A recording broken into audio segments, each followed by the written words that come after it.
అందరికీ నమస్తే. రాజకీయం, సినిమా, గమ్మత్ ఇచ్చంత్రాలు వైరల్ అవుతున్న వీడియోలు ఇట్లా తీరు వార్తలతో మన మైక్టి ముచ్చట్లు తయారుగున్నాయి. మందికి నీతులు చెప్తా గానీ నేను మాత్రం నీషంగా ఉంటా అంటే వెనకటి నడిచింది కావచ్చు కానీ ఇప్పుడు నడవది అన్నట్టే వేసిండు ఓ పిల్లగాడు. పోలీసులు నెత్తికి హెల్మెట్ లేదని ఫైన్ వేసిండ్రట. అంతెల్మే పిల్లగానికి నెత్తిలో ఏం ఆలోచన వచ్చిందో ఏమో పోలీసులు ఎంబటి వాడి వాళ్ళు పోతున్న బండిని గుంజి ఆపిండు. నాకు హెల్మెట్ లేదని ఫైన్ వేసిండ్రు, మంచిగానే ఉన్నది. మరి మీ సంగతి ఏంది? రూల్ ప్రకారం బండి వెనక కూర్చున్న వాళ్ళకి కూడా హెల్మెట్ ఉండాలి. ఇంకో పోలీస్కి హెల్మెట్ ఏది? మీరు నడుపుతున్న బండికి నంబర్ ప్లేట్ సరిగ్గా లేదు, ఇటువంటి బండి బజార్ మీద తిరిగే పర్మిషన్ ఉండదు, మీరెందుకు నడుపుతున్నారని ప్రశ్నల మీద ప్రశ్నలు వేసుకుంటా పోలీసులను పొట్టు సతాయించిండు. ముప్పు తిప్పల పెట్టి 3 చర్ల నీళ్ళు దాపిచ్చిండు. మందికేనా రూల్స్, మనకు కాదా పోలీస్ సార్లు అని బుల్లెట్ అసోంటి మాటలు మాట్లాడే వరకు సతమతమై సప్పుడు చేస్తలేరు. కోడలకు బుద్ధి చెప్పి అత్త ఆసిద్ధం తిన్నదాట. ఆగో అట్లనే చేస్తున్నారు మీరు.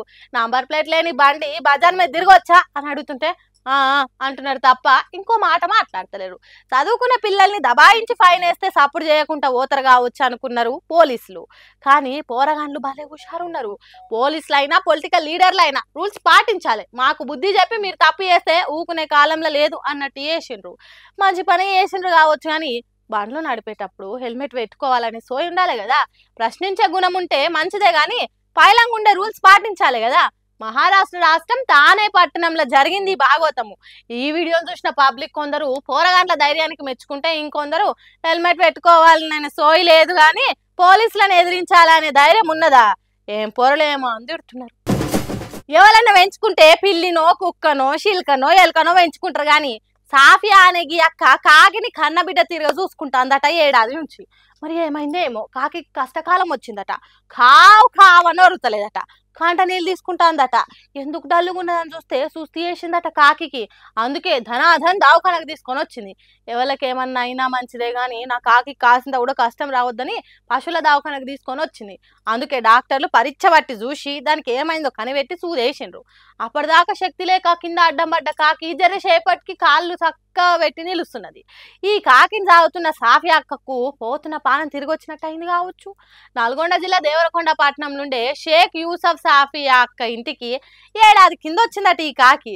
దానికి కడుపు నిండా తిండేస్తే తినిపోయిందట. సాఫియా అక్కోలు కూడా మర్చిపోయిందట. కానీ తర్వాత ప్రతిరోజు ఇంటికి వచ్చి మనుషులలో కలిసి చేస్తున్నదట. అట్లా అందరు తిరగనే నేను మీ కుటుంబంలో సభ్యుని అన్నట్టు మెదిలిందట.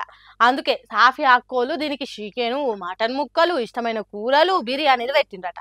అంత మంచిగా చూసుకున్నారు కాబట్టి కాకి సుస్థి చేయంగానే కాలిని అడుకన దావఖానకు పరుగులు తీసింది. ట్రీట్మెంట్ దగ్గరుండి చేయించి కాలం చేయాల్సిన కాకి జీవం పోయించింది. ఇప్పుడు ఈ వీడియో సోషల్ మీడియాలో సొక్క తిరుగుతున్నది. కాకి కోసం గింత కష్టపడుతున్నావు, నీ మనసు మస్తు పెద్ద సాఫియా అక్క అని మెచ్చుకుంటున్నట్టే కామెంట్లు పెడుతుర్రు వీడియో చూసిన పబ్లిక్.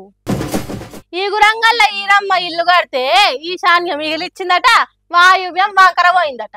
హాగో అట్లనే ఉన్నది మన తెలంగాణ సర్కార్ పనులు. ఓ ప్లానింగ్ లేదు, పద్ధతి లేదు, ముందు చూపు లేదు, మంది బాగులేదు అన్నట్టే అడ్డదొడ్డం పనులు చేసుకుంటూ పోతున్నది.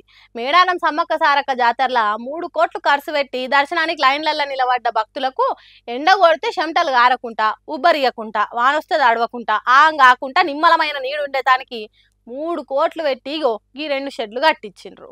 మంచిది, భక్తుల బాగు కోరుతున్నారంటే మంచిది. కానీ మళ్ళా గుల కొడుతున్నారు. గదేంది అంటారా? సమ్మక్క సారలమ్మ గద్దెలను పెద్ద వేషతానికి 2 షెడ్డులు అడ్డమున్నాయట. అందుకే వీటిని కూల కొడుతున్నారు.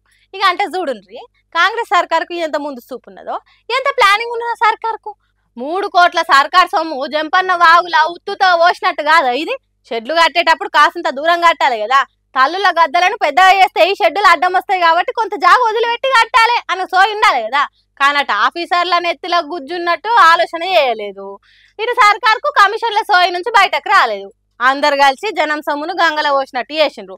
ఆ 3 కోట్ల సొమ్ముతో ఏదన్నా మండలంలో మొత్తంలో ఇందిరా మిన్లు కట్టియొచ్చు, ఆర్టీసీకి కొన్ని కొత్త బస్సులు కొనొచ్చు. కానీ అడ్డమైన తెలుగులతో 3 కోట్లు నాగం చేసిండ్రు. షీ అని తిడుతున్నారట మేడారం షెడ్డుల ముచ్చటెరకైనా సమ్మక్క సారక్క తల్లుల భక్తులు. ఓడిపోయేటోనికి ఓపిక ఉండదు, ఓర్చుకునేటోనికి కోపం రాదన్నట్టు జూబ్లీహిల్స్ ఉప ఎన్నికలలో సునీతమ్మ చేతిలో నవీన్ యాదవ్ జుజూబీ అవుతాడు అనేది తెలిసింది కావచ్చు. నిప్పుల వడ్డ ఉప్పోలే చిటచిటపట అంటాడు నవీన్ యాదవ్. కట్టలు తెంచుకున్న కోపం కొంపలు ముంచుతుందని ఎరగకుండా ఎట్లా పడితే అట్లా మాట్లాడుతున్నాడు. ఏమంటున్నాడు అనేది మీరైనా ఒకసారి. బీఆర్ఎస్ వాళ్ళు పిచ్చి పిచ్చి వేషాలు పిచ్చి పిచ్చి తమాషాలు వేసుకొని ఇది నా ఇల్లు జూబ్లీహిల్స్ నా ప్రాంతం, మీరు కాదు కదా మీ బాసులు కూడా గల్లీలకి బయటికి పోలేరు అని చెప్పేవాడు కూడా మీ ఇల్లు కూడా మీ గల్లీలు దాటరు, మీ ఇల్లు చూడరు. ఇన్నరా జూబ్లీహిల్స్ నవీన్ యాదవ్ ఇల్లట. బీఆర్ఎస్ పార్టీలు ఇక్కడికి వచ్చి ఇంటికి పోలేరట. సరే పోలే అనుకుందాం, ఎందుకు కావచ్చు. నడుమిట్లు ఏమన్నా నవీన్ యాదవ్ పెట్టిన చెక్ పోస్టులు ఉన్నాయా? లేకుంటే జూబ్లీహిల్స్ నియోజకవర్గం చుట్టూ నవీన్ యాదవ్ కట్టించిన ప్రహారీ గోడు ఉన్నదా? దాన్ని దాటిపోయేదానికి బీఆర్ఎస్ పార్టీలకు కష్టమవుతుందా? ఎందుకు ఇంటికి పోలేరు కావచ్చు? ఎన్నికలలో పోటీ చేసిన అభ్యర్థి మాట్లాడే మాటలు ఇవేనా? ఓట్లు అడిగే ప్రచారం చేస్తున్నాడా లేకుంటే గుండాగిరి చేస్తున్నాడా? ఇంటికి పోనీయకుండా ఏం చేస్తాడు కావచ్చు? కట్టేస్తాడా? ఇంటికన్నా ఉంచుకొని భోజనాలు పెడతాడా? ఆ మాటలకు అర్థం ఏంటిది? ఓడిపోతున్నా కాబట్టి ఏదో ఒకటి చెప్పి హల్చల్ చేస్తే మీడియా కవరేజ్ వస్తుందని ఎట్లా మాట్లాడుతున్నాడు. బీఆర్ఎస్ పార్టీ లీడర్లు కరుడు కట్టిన సమాఖ్యవాదుల బెదిరింపులకే జంకలేదు. వాళ్ళ మీదనే పోరాటం చేసి తెలంగాణ నుంచి ధర్మేసిండ్రు. అసోంటిది జూబ్లీహిల్స్ నా ఇల్లు అడ్డా అని బెదిరిస్తే బెదురుతారా? ప్రచారం చేసుకుంటా ఈ గల్లెటు పోతుంది అని అడిగే నీకు జూబ్లీహిల్స్ ఇల్లు ఎట్లయితే నవీన్ యాదవ్ అని అడుగుతున్నారట. తన మాటలు ఇన్న జూబ్లీహిల్స్ పబ్లికే. చూసిరారులా నేను వర్క్ వచ్చిన ముచ్చట్లు ఎట్లున్నాయి. ఇంకిన్ని ముచ్చట్లతోటి మళ్ళీ కలుద్దాం. అప్పటిదాకా చూస్తూనే ఉన్నారు మైక్ టీవీ ముచ్చట్లు.